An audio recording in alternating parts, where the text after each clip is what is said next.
Speaking of knockouts, America's knocking out of the park as far as funding wars are concerned. They're funding both sides of this war again. Well, yeah, and not always intentionally. So sometimes we do it intentionally. Sometimes, like the Iran-Iraq war, we were selling weapons to both sides. Okay. Just to make some cash? Yeah, so the Iran-Contra thing that Homeboy got in trouble for. Yeah. Oliver North? Yeah, we were selling dope in South America to be able to afford to buy the guns in Iran, so it would be off book. Oh. So we were using, I think black approach we were using for Iraq, which technically people in government, people in Congress knew about. Anybody that was on the Intel or Armed Forces Committee would have known. But nobody knew about what Ollie North was doing except for him, some cutouts, and the president, right? And they were selling dope in South America. What kind of dope? Heroin or mostly, cocaine? Yeah. Okay. That was, it was the fucking 80s. Yeah. Cocaine. Yeah. They were doing that, and then they were buying guns with it to give to the Iranians. So we were doing both at that time. Who was getting the cocaine? American citizens. Shit. You know, that's a pretty good trade. Yeah, Bob, you can look this up. It's a pretty good trade. But I think, if I'm not mistaken, Pablo Escobar alone, his organization was making $1 billion a week selling cocaine to the United States. I remember hearing that number in a documentary, so I think you're... I'm pretty sure it's $1 billion a week. But anyways, so this week, a Kremlin Insider, a part of the SVR, actually, which is like, that's a pretty legit person, says that the Russian government is in negotiations right now with the Taliban to recognize them as the official government of Afghanistan on the international stage. Now, remember, Russia has one of the 5 permanent Security Council seats. Yep. At the UN. In return, this is what the guy says. Putin wants U.S. equipment that was left in Afghanistan, but he wants the Taliban to give it to him. Yeah. Yep. So, yeah. He wants our tanks. So we withdrew. You'll remember this. We withdrew in August of 2021, if you want to call it that withdrawing. Running away is another way to say it. And left 500,000 weapons and about 50,000 vehicles. And the General SVR channel claims that, quote, Putin is overseeing negotiations with the Taliban to recognize them as a government. In return, the Russian leadership is offering a major arms and military equipment swap. So Putin reported that the Taliban possess weapons and equipment, including those seized after the coming of power in Afghanistan, that are scarce for the Russian army at the front. People initiated into the details of the negotiations say that the Taliban are extremely surprised by such proposals, but are discussing them in earnest. So, essentially, they're going to give the Taliban some shit that they don't have. Yep. In exchange for tanks, Humvees, artillery, whatever the fuck else we left there. And it all makes sense because when this happened, when the pullout happened, I said, look, you're going to have to guys somebody as the head of government there.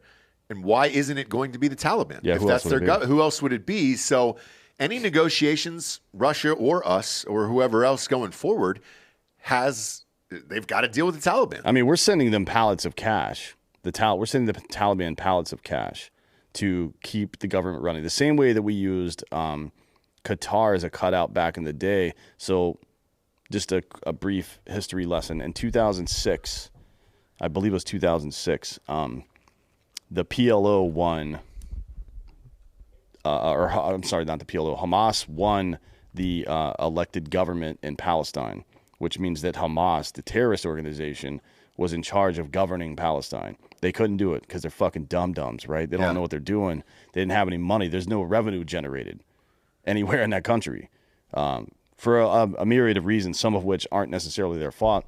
But the U.S. government used black appropriations. Well, it's not February yet, but we'll celebrate black appropriations in the appropriate month. Yeah, we got 5 days. Yeah, but they used black appropriations funneled through Qatar to fund the Hamas government in Palestine for years. Yeah. Until it eventually collapsed. Well, eventually it didn't take that long. But this isn't anything new, right? So we've been propping up the Taliban as the official government of Afghanistan.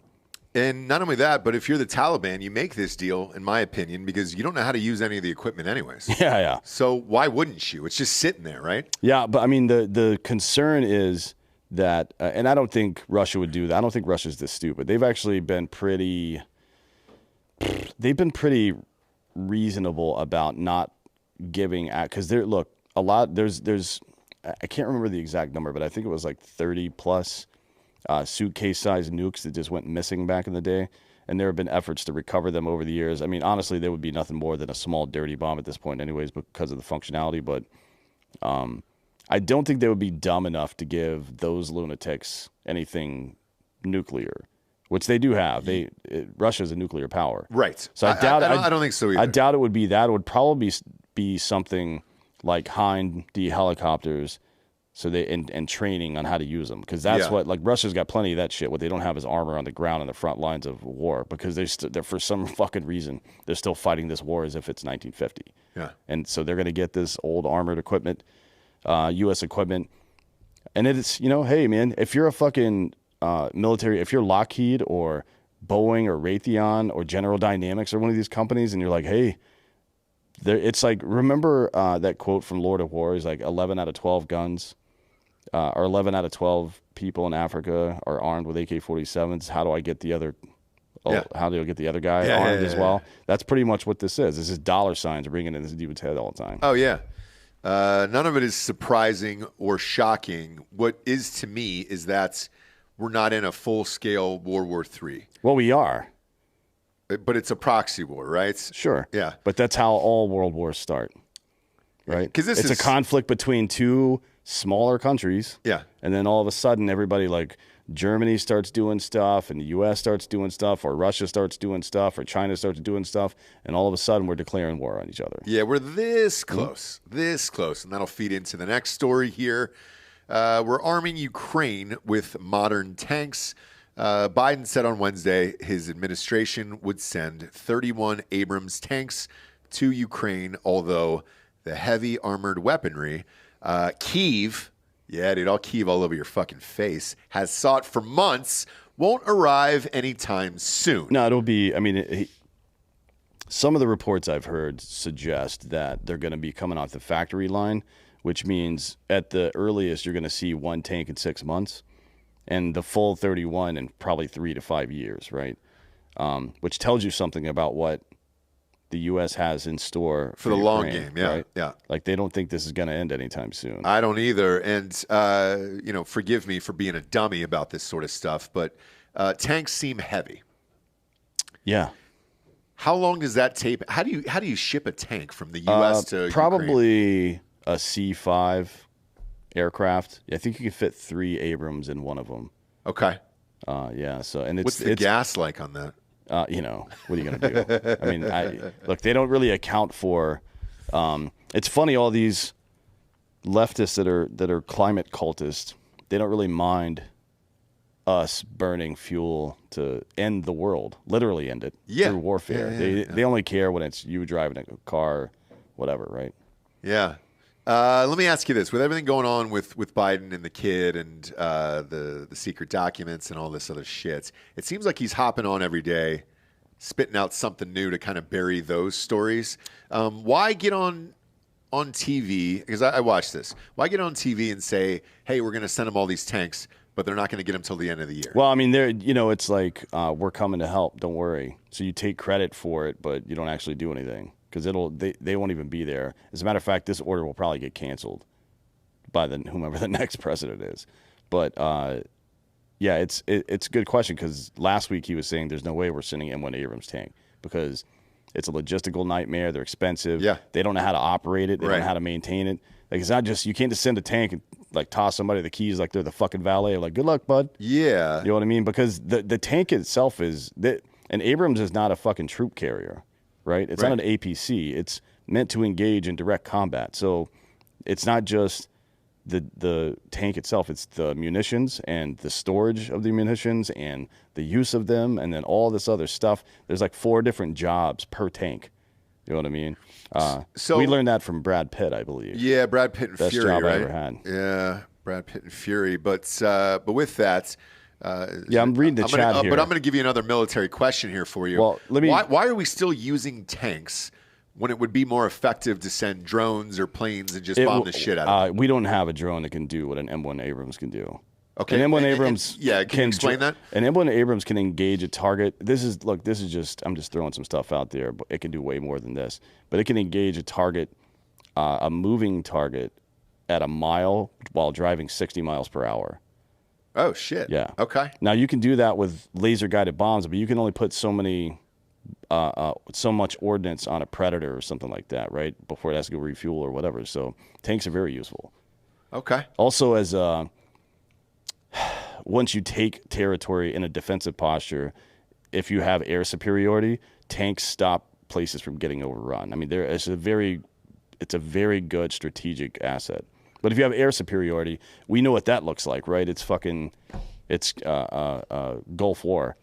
Yeah. They drove all those fucking T-50s, T-52s, and what was the other one? I don't think they had a T-72 now, or T-50 something, T-54 maybe. Because they were just blowing them up. Oh, we lit them up in like fucking 12 minutes. Yeah. There were some tank engagements, but I think the only people that were killed on the Allied side, if you want to call it that, were British tanks, and they were killed by fucking A-10 Warthogs, I believe, dropping bombs on them. And then last question here, because I've seen tanks in real life. They look expensive. How much is one of these things? I don't know. T-55, that's it. Yeah, they had a bunch of T-55s. I think they may have had some 72s as well. But so an M1 Abrams main battle tank weighs 74 tons. Okay. So that's 74 times 2,000. That's how many pounds it weighs. I don't know how many of each they had, but they had T-72s, T-62s, T-55A, T-55, T-54, T-55 Enigma. Yeah. So just a bunch of different So if you drive, Soviet I've done tanks. this before. If you start in Kuwait and drive up through southern Iraq to Baghdad, it's like a fucking tank graveyard off the side of the freeways everywhere. They're still there. They're just like burned up, fucking blown up tanks everywhere down there. And how much do these guys cost? How much does an M1 Abrams cost? I mean, it's got to be $30 fucking million. Holy shit. I don't know. I'm just guessing. Per fucking tank? That sounds cheap, to be honest. Actually, no. Wow. 6.2 million, 8.9 million with inflation. Wow. So 10 million times, what's 10 million times 31? 310 million, yeah. So we're not even giving him Mike Trout. And there's